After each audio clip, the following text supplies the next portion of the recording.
Servus aus Milazzo. Von hier gehen jeden Tag 2 Hydrofoils, also Tragflächenboote, auf die Liparischen Inseln.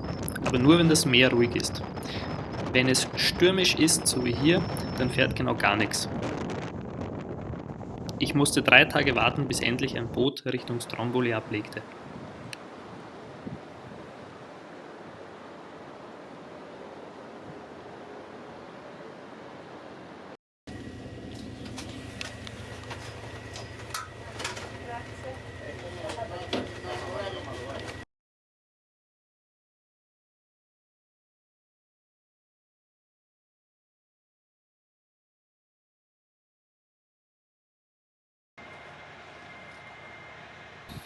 In Stromboli selbst leben ca. 500 Menschen. In den Wintermonaten, wo der Tourismus quasi nicht vorhanden ist, sind es um die 200. Auf der Insel gibt es noch das etwas kleinere Dorf Ginostra. Die beiden Seiten sind nur per Boot miteinander verbunden. Es gibt theoretisch noch einen Weg die Insel entlang, der ist aber offiziell gesperrt und sehr gefährlich, weil jederzeit Steine, die der Vulkan ständig ausstößt, den Steilhang herunterrollen können. Abgesehen davon gibt es auch einige Passagen, die nur überklettert werden können.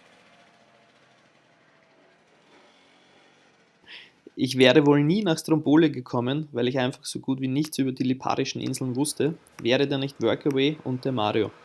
Der hat nämlich einen kleinen, aber sehr liebevoll gepflegten Garten nach Permakulturprinzip mit den verschiedensten Früchten aus allen Ecken der Welt. Als er mir den Garten das erste Mal gezeigt hat, bin ich aus dem Staunen kaum herausgekommen. Er hat einige Pflanzen, von denen ich noch nie gehört hatte und andere, die ich zumindest noch nie im realen Leben gesehen hatte.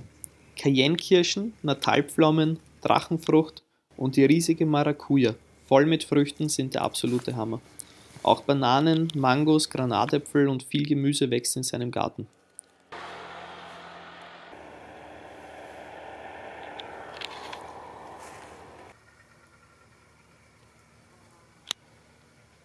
Gegen ein paar Stunden Hilfe bei der Arbeit pro Tag bekomme ich 3 Mahlzeiten, ein Dach über den Kopf und sehr viele Einblicke in das einzigartige und manchmal auch harte Leben auf der Insel.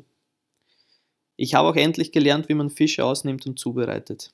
Hier haben wir Tunine, ein nah Verwandter des Thunfisch, mit Reis und Maracuja-Soße.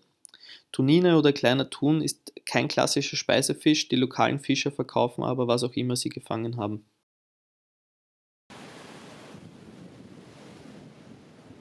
Das oft sehr windige Wetter gepaart mit heftigen Regenfällen machen diese Insel im Winter zu einem unangenehmen Stück Land.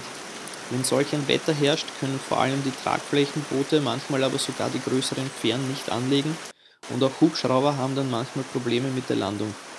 Ein Krankenhaus gibt es auf Stromboli nicht.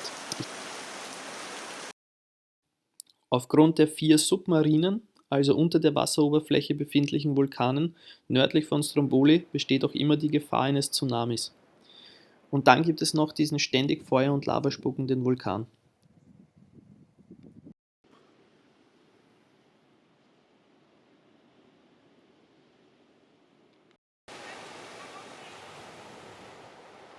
Das Leitungswasser wird je nach Bedarf aus Neapel per Schiff geliefert. Es ist ein aufwendiger Prozess, den ich hier glücklicherweise gefilmt habe.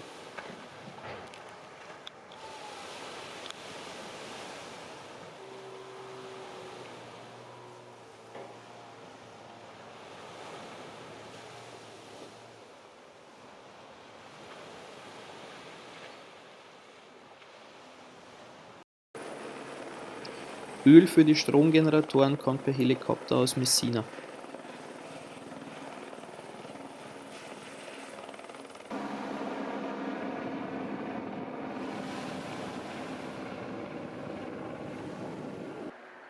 Wenn Schiffe mit der Post oder frischen Waren für den Supermarkt ankommen, ist immer ein bisschen was los und das halbe Dorf trifft sich am Hafen. Ansonsten sind die Straßen meist leer. Es gibt auch nur Moped-Autos, für normale Pkw ist gerade mal eine ca. 1 Kilometer lange Straße die Küste entlang befahrbar. Im Sommer kommen dann täglich unter anderem mit Schnellbooten aus Kalabrien bis zu 4000 Tagestouristen, die sich durch die engen Gassen drängen. Ein Szenario, das ich mir gar nicht vorstellen will. Ich bin sehr froh, im Winter hier gewesen zu sein.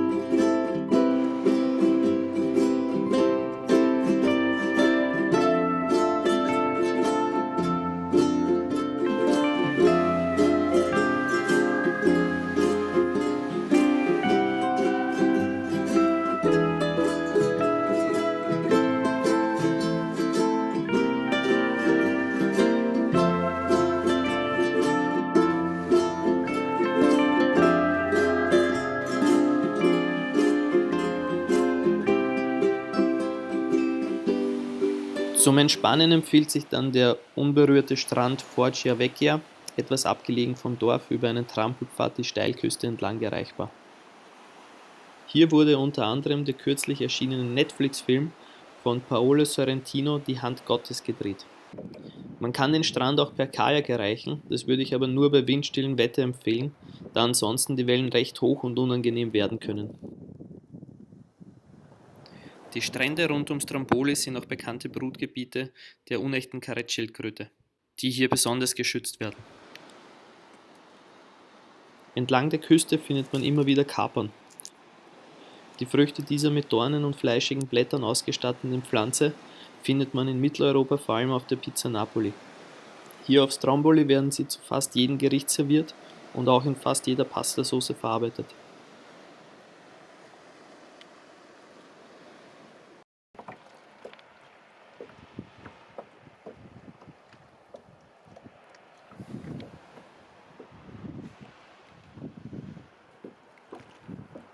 Kommen wir zum Höhepunkt der Insel, der Vulkan Stromboli.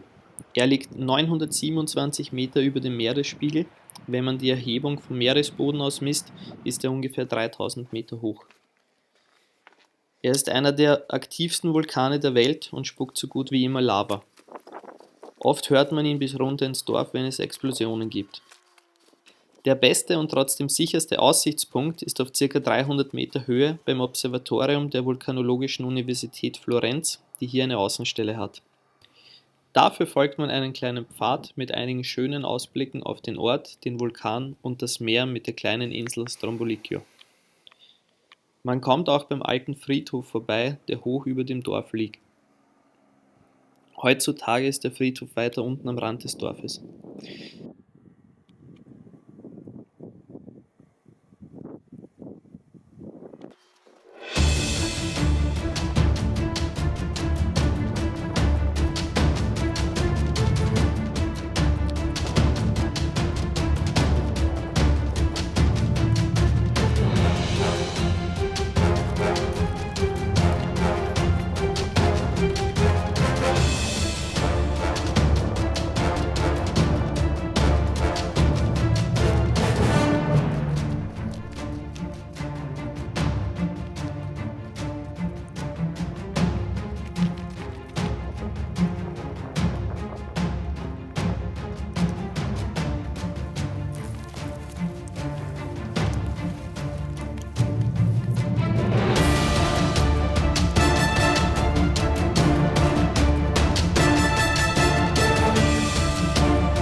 Wenn man das Observatorium dann erreicht hat, hat man einen perfekten Ausblick auf einige der aktivsten Krater.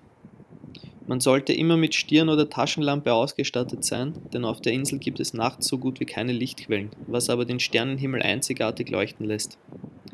Wenn man während der Touristensaison hier ist, also zwischen Mai und Oktober, kann man mit einem Guide weiter hochgehen, um den Krater noch näher zu kommen. Der letzte größere Ausbruch war erst im Juli 2019, wobei ein Mensch ums Leben kam und einige weitere verletzt wurden. Den Lavastrom von diesem Ausbruch kann man vom Observatorium aus noch sehr gut erkennen. Der Steilhang nennt sich Schiara del Fuoco. Wenn man am Aussichtspunkt steht, hört man auch ständig die Steine entlang dieser bis ins Meer rollen. Mit diesen Bildern verabschiede ich mich aus Stromboli. Wir sehen uns in ein paar Wochen in Sizilien.